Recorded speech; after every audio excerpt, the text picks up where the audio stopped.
My name is Francis Johnson Morris Allison, a senatorial candidate for the special senatorial elections in Miami County.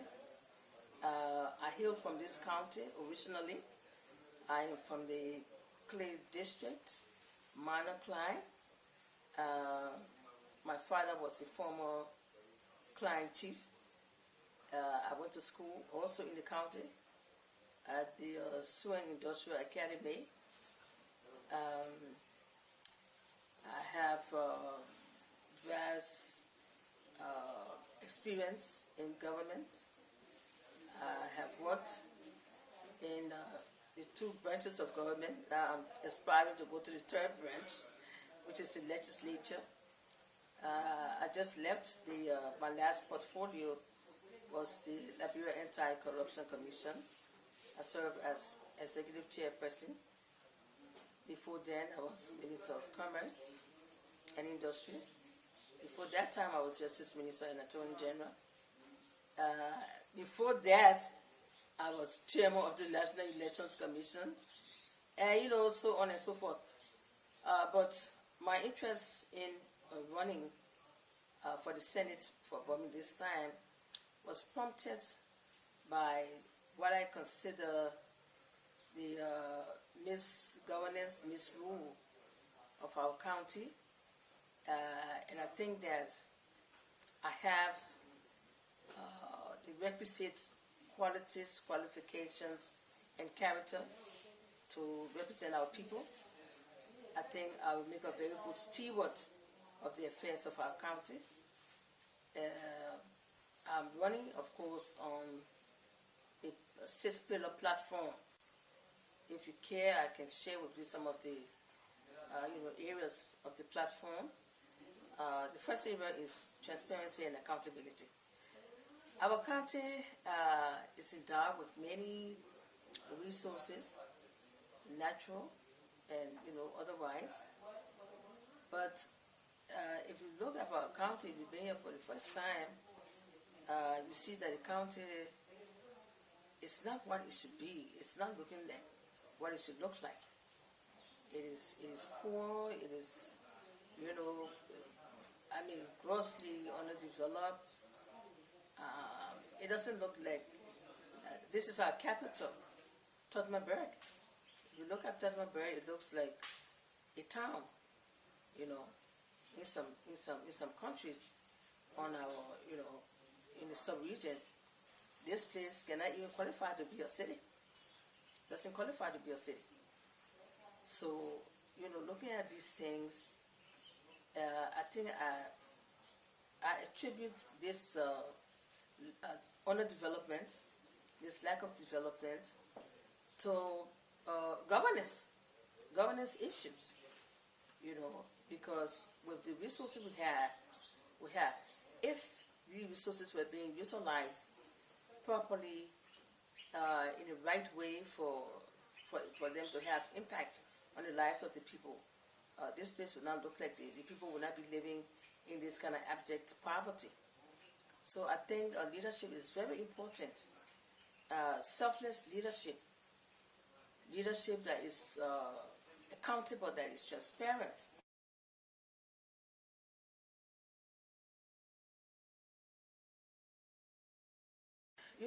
What I will focus on, because I believe that education is the key to poverty eradication. Education. If you are educated, you know how to improve your standard of living. You will know what you should do. You will be able to be marketable. You have marketable skills. You can be employed. And it will not take the government or the Senate per se to come and improve individual lives. That's not what I'm saying. But we should focus on those areas that will help the people to improve their own lives. So education, youth unemployment is so critical. Many of the youth around, they're not working, they're unemployed, and so many times they wait for election time like this to, get around and get handouts from people. to be able and even sacrificing the county, the interest of the county for their own personal benefit. So when people are educated, they will not engage in these kinds of things. They will not. So I believe that education too is very important to eradicate poverty. Many of the places I've traveled during the course of this campaign period, during my awareness racing, during the last 2-3 years, I've seen children who, have not gone to school, and even those who say they are in school, the facilities at their disposal, not conducive at all, where they sit to learn. The teachers are not qualified. The students don't have they don't have the incentive. They're not, they don't care too much about education. So I think we need to provide them better opportunities.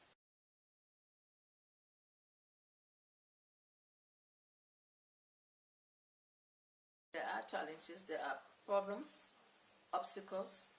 Our justice system still needs a lot of,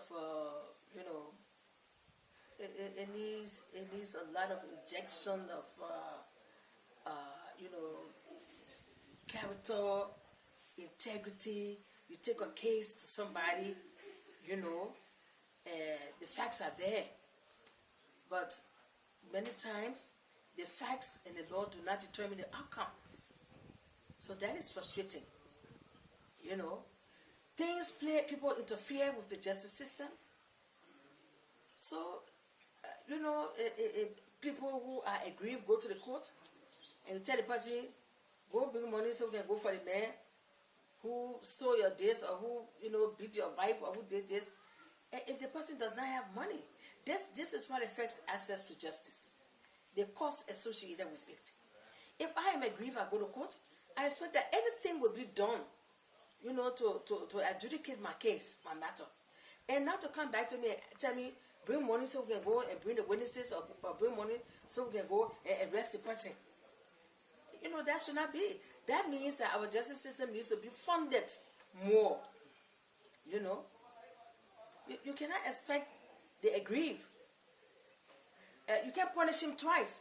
He is grieving or she is grieving and then you say, go bring money. If he doesn't have money, what happens? He abandons the case. And so when you say access to justice, those are some of the things that affect access to justice. Yeah, but if God blesses me, I send to the Senate, we have to look at what the present, funding level is for the justice system.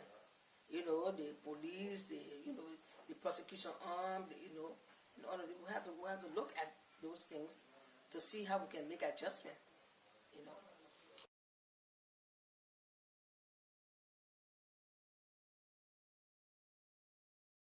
Peace and reconciliation is certainly very, very critical and important to our advancement as a nation and to our unity.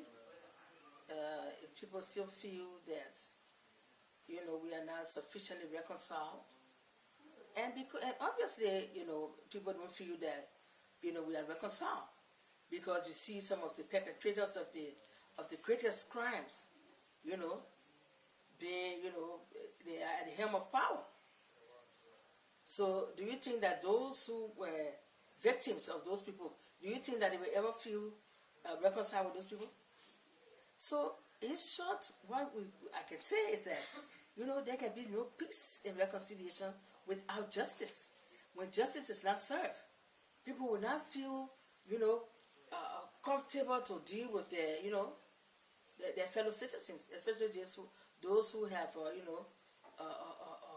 impact, who have affected their lives negatively.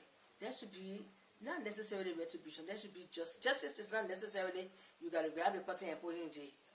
But justice even if we have to pay reparation to those people, to the victims of war, rather than our justice system awarding the victims of war, we awarded the perpetrators of war and the perpetrators of heinous crime. So you can't have true reconciliation in that sense. Some people even avoid these people out of fear. They even avoid them out of fear with power.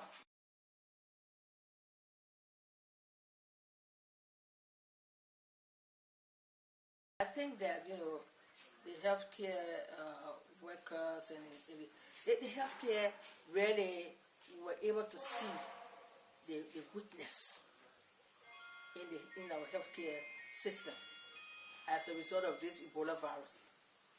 It showed that we don't have the capacity.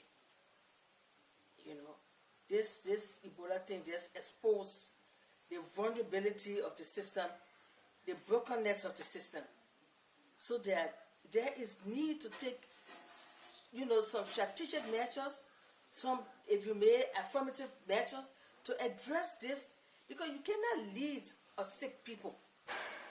You cannot lead a sick people. We need a system that can address the healthcare needs of the people. And this system surely has shown that it is incapable of protecting the citizenry when they fall ill. It doesn't have the capacity.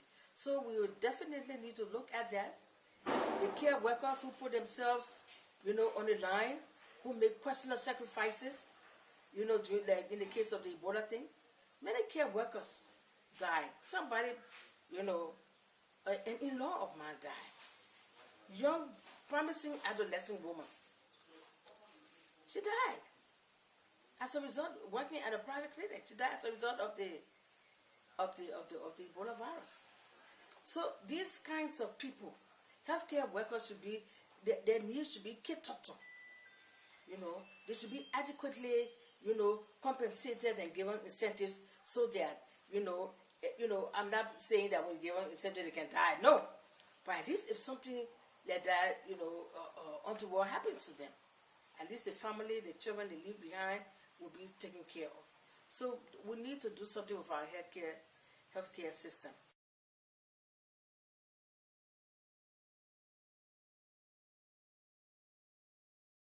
Oh, let us dwell on the issues, not on personality, during the election period. Let us, when we discuss, let's discuss issues, not personality. That's what I would say.